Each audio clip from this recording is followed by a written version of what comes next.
Hello future leaders, welcome to this channel. मेरा नाम है Yuvraj Singh Shekhawat and before starting this very interesting lecture, जैसा मैं हमेशा से कहता हुआ आया हूं, always remember one thing, be a spokesperson for India. अभी कुछ ही दिनों पहले हमने ये डिस्कशन किया था कि किस तरीके से चाइना अपनी एक सीक्रेट फोर्स या एक नई फोर्स बना रहा है जिसका नाम है न्यू क्वालिटी प्रोडक्टिव फोर्सेस, जिसके अंदर सबसे बड़ा की कंपोनेंट या फिर की एलिमेंट है टेक्नोलॉजी। जिस तरीके से रिसेंटली में टेक्नोलॉजिकल एडवांसमेंट देखने को मिल रहे हैं, तो चाइना रिलाई कर रहा है इन इमर्जिंग टेक्नोलॉजीज पे और वो चाहता है कि वो एक नई फोर्स बनाए जो आने वाले टाइम पे चाइना का जो एक ड्रीम था कि वो एक टाइम पे बहुत बड़ी सुपर पावर बनेगा और राइज होगा, उसे एज अ सुपर पावर उसमें हेल्प करे। बट अभी सबसे शॉकिंग या फिर आप कह सकते हो सबसे सिग्निफिकेंट बात यह है कि जब मैं बात करता हूं नेवल फोर्सेस की, जब मैं बात करता हूं वर्ल्ड की लार्जेस्ट नेवी की, तो उसमें सबसे पहला नंबर चाइना का है। आपने सही सुना, मैं यूएस की बात नहीं कर रहा हूं, मैं चाइना की बात कर रहा हूं और मैं बात कर रहा हूं उनकी स्ट्रेंथ पे। अगर आप नंबर्स पे जाएंगे तो चाइना अभी वर्ल्ड की लार्जेस्ट नेवी है। हालांकि हालांकि अगर हम बात करेंगे कि क्या इनकी नेवी डोमिनेट कर पाएगी, तो इस पे काफी सारे सवाल खड़े होते हैं, क्योंकि सबसे बड़ा राइवल नजर आता है यूएस। और हम इन सारी चीजों के बारे में बात करेंगे और इंडिया इस डायरेक्शन में कैसे कदम ले रहा है, चाइना क्यों ऐसे स्टेप्स लेता हुआ नजर आ रहा है जहां पे वो इंडिया के साथ में डिस्प्यूट्स अपने कम कर रहा है, लेकिन लैंड डिस्प्यूट्स कम कर रहा है, बट वहीं उसका असर हमें देखने को मिल रहा है। चाइना कैसे एक मैरिटाइम पावर उभर के आ रहा है, यानी कि एक समुद्री ताकत उभर के आ रहा है, और इसलिए यूएस हो, इंडिया हो या यूएस इंडिया के एलाइज हो, उनके लिए एक अलार्म या फिर एक चुनौती या चेतावनी है कि किस तरीके से आने वाले टाइम पे चाइना आपके लिए बहुत बड़ा थ्रेट बन सकता है। अभी है भी वो थ्रेट काफी रीजन्स की अगर बात करें तो, जैसे साउथ चाइना सी, इंडो पैसिफिक ओशियन, लेकिन वो कैसे अपनी पावर इंडो पैसिफिक ओशियन में असर्ट करता हुआ नजर आ रहा है, और उसमें सबसे इंपॉर्टेंट खेल है चाइना की नेवल फोर्सेस का, चाइना की नेवल कैपेबिलिटीज का, उसकी क्षमताओं का। और यही चीज वो इस आर्टिकल में लिखी है, लेकिन मैंने काफी सारे आर्टिकल्स रेफर किए हैं जो कि मैं आपको बताऊंगा कि कैसे हमें देखने को मिलता है कि पास्ट टाइम में वो ये दिखाता हुआ नजर आ रहा है कि कैसे उसका कॉन्फिडेंस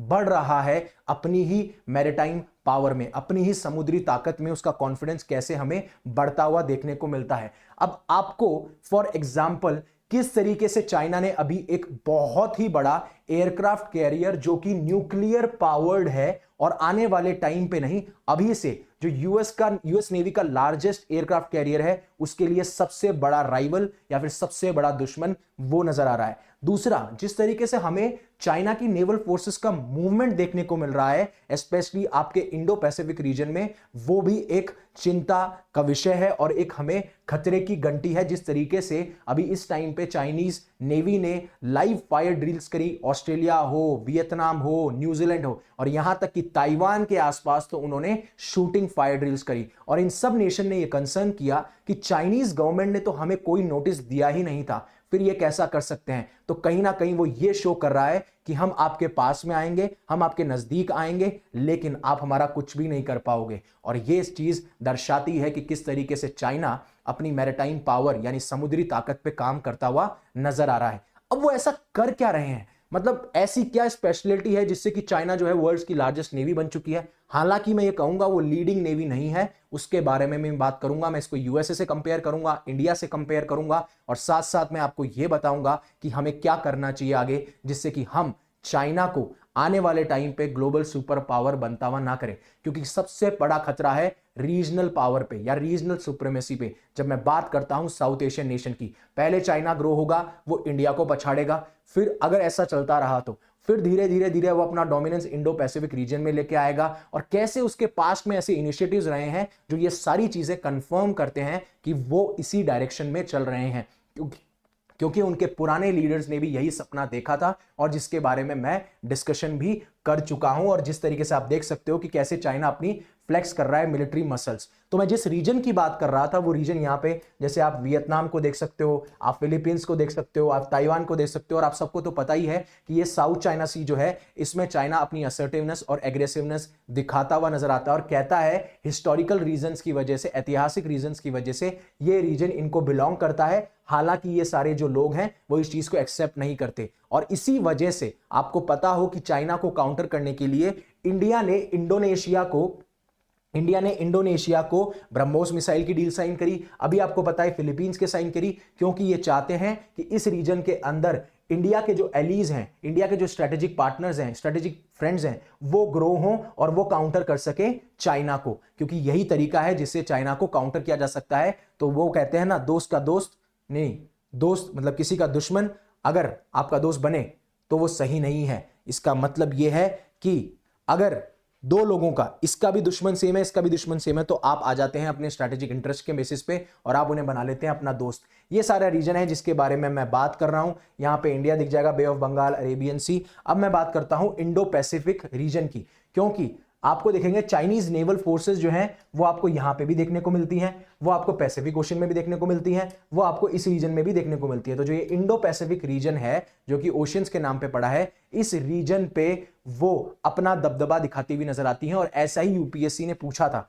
देखिए, जब आप 2023 या 2022 की बात है, जब उन्होंने एक सवाल पूछा था, लोग सोच रहे थे कि साउथ चाइना सी पे आएगा, लेकिन उसी के पास में एक सेनकाकू आइलैंड है जो कि डिस्प्यूटेड आइलैंड्स थे, उनके ऊपर यूपीएससी ने सवाल पूछा। अब बात जैसे मैं बता चुका हूं कि किस तरीके से नंबर में वो आगे हैं, लेकिन ये गारंटी नहीं करता कि वो आने वाले टाइम पे सुपीरियर होंगे, उसके बारे में बात करूंगा। लेकिन सबसे बड़ी दिक्कत यह है कि जिस तरीके से रैपिडली, जल्दी में वो शिप बिल्डिंग करते हुए नजर आ रहे हैं, यानी कि शिप का निर्माण करते हुए नजर आ रहे हैं, अपनी नेवल कैपेबिलिटीज को मजबूत करते हुए नजर आ रहे हैं, कहीं ना कहीं वो एक संकट की चेतावनी है जो हमें दी जा रही है। अगर मैं हिस्टोरिकल कंटेक्स्ट की बात करूं तो जो उनके पुराने लीडर्स रहे हैं उनका यही सपना रहा है। जिस तरीके से डेंग जियोपिंग ने ओपन डोर पॉलिसी लेके आई, फॉरेन इन्वेस्टमेंट हुआ और वहां पे सपना देखा गया कि कैसे चाइना की जो इकोनॉमी है वो बढ़ सकती है और उनकी डिपेंडेंस जो है वो मैरीटाइम ट्रेड पे ली जाए। और उन्हें पता था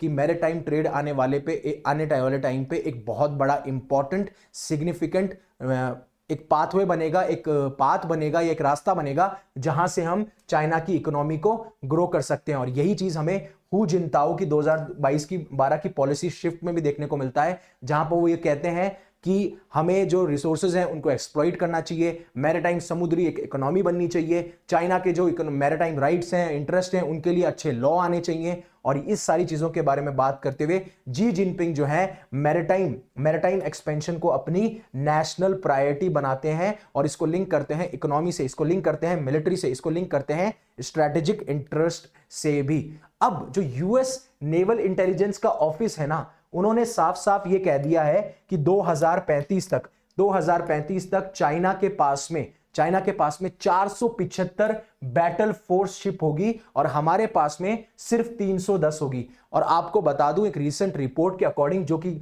पब्लिश की गई थी centre for strategic and international studies, उन्होंने ये कहा जब भी पुराने इतिहास में ऐसी 28 लड़ाइयां लड़ी गई हैं, उसमें से 25 लड़ाइयां उन्होंने जीती हैं जिनके पास में लार्जर फ्लीट्स रही हैं। यानी कि फ्लीट्स मतलब बहुत सारी ऐसी शिप्स आपको देखने को मिलेगी, उसे हम फ्लीट कहते हैं जब वो एक साथ बहुत सारी शिप देखने को मिलती हैं, क्योंकि लार्जर फ्लीट्स के पास में एबिलिटी होती है कि वो एब्जॉर्ब कर सकें। अगर उनको लॉस झेलना भी पड़ रहा है, अगर उन पे अटैक भी हो रहा है, स्टिल वो लॉस झेलती जाएंगी, एब्जॉर्ब करती जाएंगी और लड़ाई उनकी कंटिन्यूस रहेगी। और यही प्रॉब्लम हो सकती है यूएस के लिए। अब आगे जानने से पहले कि समुद्री ताकत का मतलब क्या होता है, समुद्री ताकत में क्या क्या एलिमेंट होते हैं, चाइना को कैसे कंपेयर करूंगा यूएस और इंडिया के साथ में, और इंडिया क्या कर सकता है, इन सारी चीजों के बारे में बात करने से पहले अनअकैडमी आपके लिए लेके आया है एकदम कंप्लीटली फ्री कुछ किट्स, कुछ चीजें जो आपको 2025, 2026, 2027 के लिए हेल्प कर सकती है, जिसमें एक है आपका प्रीलिम्स पीवाईक्यू टॉपिक वाइज, जो कि आपको डिस्क्रिप्शन में लिंक मिल जाएगा, क्लिक करेंगे आप ये बुक डाउनलोड कर पाएंगे। दूसरा यूपीएससी बिगिनर्स किट, अगर आप बिगिनिंग कर रहे हैं, आप तैयारी कर रहे हैं, तो इसमें आपको सब कुछ मिलेगा, सिलेबस हो, एनसीईआरटी सब्जेक्ट हो, यूपीएससी स्ट्रेटजी हो, कुछ भी हो, मोस्ट इंपॉर्टेंट टॉपिक्स, सारी चीजें मिलेंगी। और साथ साथ में हमने जनवरी से लेकर फरवरी 2025 तक सारे करंट अफेयर्स को कंपाइल किया है, जो आने वाले प्रीलिम्स के लिए बहुत ही लाभदायक या फिर हेल्पफुल होंगे। लेकिन अगर आप आने वाले सालों के लिए प्रिपेयर कर रहे हैं तो अनअकैडमी आपके लिए लेके आया है फ्लैट 60% ऑफ, जिसमें कि आप अगर मेरा कोड यूज करते हैं UV50 तो आप मैक्सिमम डिस्काउंट अवेल कर सकते हैं। अगर आपको कोई भी प्रॉब्लम आती है तो आप डिस्क्रिप्शन में बताइएगा, I will be happy to comment upon that. अब मैरीटाइम पावर का मतलब यह होता है कि आपके पास में आजादी है कि आप समुद्र में कुछ भी कर सकते हो जहां तक आपकी बाउंड्री आती है, या फिर आपके ऊपर आपके पास में इतनी ताकत है कि आप उसको शो कर सकते हो उस पूरी मैरीटाइम में, यानी उस पूरे समुद्र के अंदर। अब इसके कुछ कुछ एलिमेंट्स होते हैं, जैसे आपके पास में जो नेवल फोर्सेस हैं उसकी स्ट्रेंथ पर डिपेंड करता है, उसकी डिफेंस पर डिपेंड करता है कि क्या वो ऑफेंसिव स्टेप्स ले सकते हैं, ऑफेंसिव अटैक्स कर सकते हैं, यानी कि आप पे अटैक भी नहीं हुआ लेकिन आपने फिर भी अटैक कर दिया, और अगर आप पे अटैक हो गया तो आप उस अटैक को डिफेंड कर लेते हो। तो ये चीज सबसे ज्यादा मैटर करती है।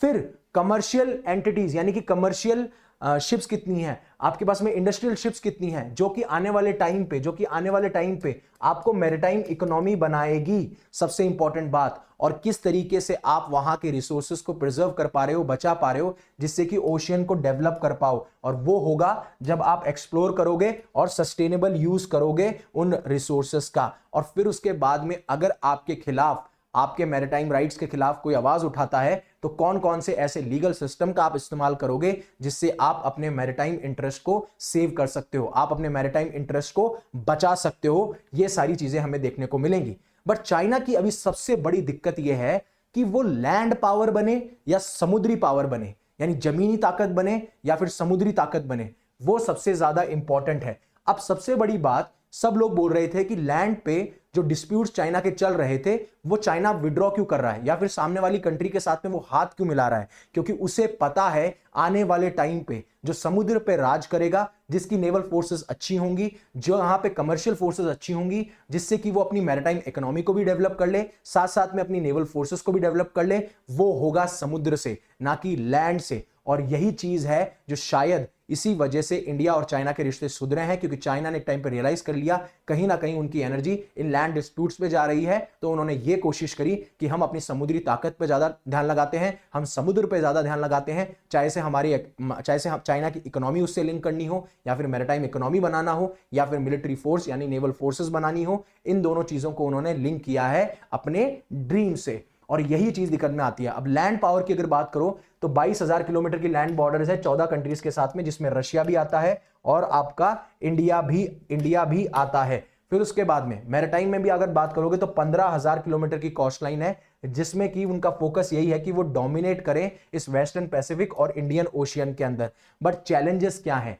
चैलेंजेस उनके पास में है जो सी रूट्स, जिससे कि वो अपनी मैरीटाइम इकोनॉमी डेवलप करना चाहते हैं, नेवल फोर्सेस डेवलप करना चाहते हैं, वहां पे दिक्कत है। जैसे कि स्ट्रेट ऑफ मलक्का, जो कि एक चोक पॉइंट है। अगर इंडिया ये चाहे या फिर वहां के आसपास की नेशंस ये चाहे तो स्ट्रेट ऑफ मलक्का को चोक कर सकती हैं, जहां से चाइनीज ट्रेड जो है मोस्टली होती है, और वो कहीं ना कहीं चाइना को अफेक्ट कर सकती है। इसलिए, लेकिन जिस तरीके से आप चाइना का राइज देख रहे हैं मैरीटाइम पावर में, उसकी सबसे बड़ी चीज यह है, और वो ड्रिवन किससे है, उसके पीछे रीजन क्या है? उसके पीछे रीजन है मार्केट एस्टेब्लिश करना, दोनों रॉ मटेरियल्स के लिए भी और मैन्युफैक्चर्ड गुड्स के लिए भी। अब जो चाइना की शिप बिल्डिंग कैपेसिटी है ना, चाहे वो मर्चेंट फ्लीट हो, फिशिंग फ्लीट हो, या फिर मिलिट्री एलिमेंट हो, सब के सब बढ़ रहे हैं। अब हालांकि 80 साल तक यूएसए ने राज किया है, लेकिन पिछले 40 सालों में जिस तरीके से हमें चाइनीज नेवी की ग्रोथ देखने को मिली है, ये बहुत ही शानदार, बहुत ही कमेंडेबल है।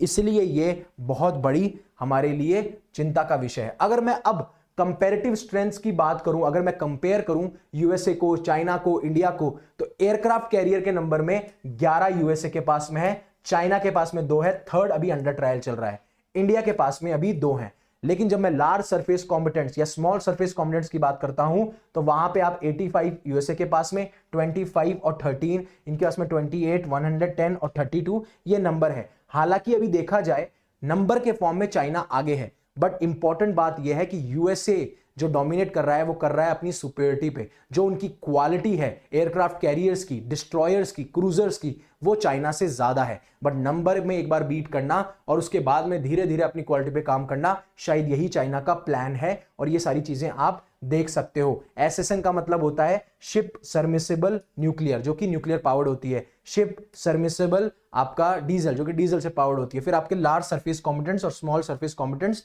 जो कि वॉरशिप्स होते हैं। इनकी साइज, इनकी रोल, इनकी कैपेबिलिटीज के नाम पे इनको लार्ज और स्मॉल कहा जाता है। लेकिन अगर मैं यूएस और चाइना का नेवल कंपैरिजन करके देखूं तो आप पाएंगे कि अभी इनके पास में 370 वॉरशिप्स है, जो कि आने वाले टाइम पे 475 हो जाएगी। लेकिन यूएस के पास में एक सबसे बड़ा फायदा, उनके पास में क्वांटिटेटिव सुपीरियरिटी नहीं है बट क्वालिटेटिव सुपीरियरिटी है। जिस तरीके से उनके ज्यादा एयरक्राफ्ट कैरियर्स हैं, डिस्ट्रॉयर्स उनके बहुत एडवांस्ड हैं, ग्लोबल नेवल रीच है या फिर उनकी टेक्नोलॉजी है। और लेकिन हालांकि जो डिस्ट्रॉयर फ्लीट्स हैं, चाइना ने अपनी डिस्ट्रॉयर फ्लीट्स के नंबर को इंक्रीज कर लिया है पिछले कुछ दशकों के अंदर। जहां पे पहले 20 हुआ करते थे 2003 में, अभी उनके पास में 42 हो चुके हैं। हालांकि डिस्ट्रॉयर फ्लीट्स में यूएसए के पास में भी बहुत सारे डिस्ट्रॉयर्स अभी हैं, अराउंड 73 नंबर है। बट जो यूएसए न्यूक्लियर पावर्ड सबमरीन्स हैं वो फार मोर केपेबल हैं when it comes to China's mostly diesel powered fleet. तो एक तो जो क्वालिटेटिव सुपीरियरिटी वो है, दूसरा जो सबमरीन अगर वॉरफेयर होता है तो उसमें भी यूएस जो है आगे निकलता हुआ नजर आएगा। बट सबसे बड़ी बात चाइना का एज है, जिस तरीके से वो शिप्स का निर्माण कर रहे हैं, साथ साथ में कंस्ट्रक्ट कर रहे हैं, चाहे से वो मिलिट्री शिप्स हों या फिर मिलिट्री वेसल्स हों या फिर वो कमर्शियल वेसल्स हों। और यही चीज चिंता का विषय है। और उसमें की शिपयार्ड्स हैं जो कि aircraft carriers, destroyers, merchant ship सब बना रहे हैं। और यूएस का सबसे बड़ा चैलेंज है कि जिस तरीके से वो शिप का निर्माण कर रहे हैं उसमें उनको डिले देखने को मिल रहे हैं, बहुत ज्यादा हाई कॉस्ट देखने को मिल रहा है। और जो उनके पास में ऑलरेडी फ्लीट्स हैं वो एज कर रही हैं, यानी कि उनका बुढ़ापा आ रहा है, वो अब आने वाले टाइम पे इतना काम की नहीं रहेंगी। और उसी में आती है चाइना की बेल्ट एंड रोड इनिशिएटिव और मैरीटाइम स्ट्रेटेजी, जो कि एक दूसरे को कॉम्प्लीमेंट करती है, जिसके थ्रू वो अपना इन्फ्लुएंस बढ़ा रहे हैं अफ्रीका में, साउथ एशिया में, यूरोप में। जिस तरीके से बेल्ट एंड रोड इनिशिएटिव का मतलब ये है कि हम इंफ्रास्ट्रक्चर डेवलप करना चाहते हैं, हम अफ्रीका, यूरोपियन नेशंस, इनके साथ में कनेक्शन करना चाहते हैं। बट सबसे बड़ी दिक्कत इनके साथ में ये है कि एक तो इनके ऊपर ट्रस्ट बिल्ड नहीं होता है। जिस तरीके से इनकी डेट डिप्लोमेसी हमें देखने को मिलती है कि पहले ये कर्जा दे देते हैं, उस कर्जे की जो टर्म्स और एग्रीमेंट्स होती हैं वो क्लियर नहीं होती सामने वाली पार्टीज को, और बाद में जब वो कर्जा नहीं चुका पाती तो फिर उनके बाद में ये एक्वायर कर लेते हैं उनके एसेट को। फॉर एग्जाम्पल जैसे श्रीलंका में हमें देखने को मिला था। और इसी वजह से सोवरेंटी पे खतरा बन जाता है सामने वाली नेशंस की, यानी कि जब नेशन की एसेट पे ही आपने एक्वायर कर लिया तो कहीं ना कहीं उनके जो इंटरनल एक्सटर्नल डिसीजंस होंगे उनके ऊपर आपका इफेक्ट देखने को मिलेगा। और यही हाइब्रिड पावर अप्रोच जो है वो सबसे ज्यादा खतरनाक है, जिसमें वो ये चाहते हैं कि वो कॉन्टिनेंटल पावर यानी लैंड पावर भी बने और समुद्री पावर भी बने। और यही चीज है जो बहुत ज्यादा इंपॉर्टेंट है। अगर किसी भी नेशन को ग्लोबली डोमिनेट करना है तो ऐसी हाइब्रिड अप्रोच बहुत शानदार बताई जाती है। बट जब मैं इंडिया की रिस्पॉन्स की बात करता हूं तो धीरे धीरे इंडिया में भी शिप बिल्डिंग इंडस्ट्रीज जो है वो डेवलप की जा रही है, जैसे वो विशाखापट्टनम में हो, कोची में हो, मुंबई में हो, कोलकाता में हो। और आईएनएस विक्रांत जो इंडिया का पहला एयरक्राफ्ट कैरियर बना, जो कि हमने खुद ने बनाया, वो भी एक चीज रिफ्लेक्ट करता है कि हम as a growing naval self reliance कर रहे हैं, यानी हम अपने आप पर रिलाय कर रहे हैं। बट हमको अभी और ज्यादा बनाने की जरूरत है। हमें हमारी शिप बिल्डिंग इंडस्ट्री को और मजबूत करने की जरूरत है। उन्हें जितना पैसा चाहिए उतना पैसा देने की जरूरत है। हमें टेक्नोलॉजिकली एडवांस होने की बहुत जरूरत है, जिससे कि हम आने वाले टाइम पे चाइना को काउंटर कर पाए। क्योंकि यूएस तो हमेशा से हमें सपोर्ट करेगा जिस तरीके से चाइना को वो काउंटर करना चाहता है। और हम अपनी इंडियन नेवी की जो ब्लू वाटर कैपेबिलिटीज हैं, चाहे से वो न्यूक्लियर सबमरीन्स हो, चाहे से वो डिस्ट्रॉयर्स हो, हम उन सबको बढ़ाना चाहते हैं। इसलिए इंपॉर्टेंट ये है कि साथ साथ में अपनी मैरिटाइम पावर को बढ़ाइए, अपनी इकोनॉमी को बढ़ाइए, बट ऐसी अलायंसेस भी रखिए जो कि आपके काम आए, जैसे कि क्वाड वाली हो गई, जैसे कि ऑकस हो गई, ऑस्ट्रेलिया, यूके एंड यूएस, जिसमें ऑस्ट्रेलिया जो है वो यूएस जो है वो ऑस्ट्रेलिया की हेल्प कर रहा है उनकी नेवल कैपेबिलिटीज बढ़ाने के लिए। क्योंकि चाइना हमेशा से कहता है कि एशिया जो है वो एशियंस को बिलोंग करता है, और हालांकि जापान, साउथ कोरिया, ये सारे लोग या ये सारी कंट्रीज इस चीज को दरकिनार करती है, एक्सेप्ट नहीं करती।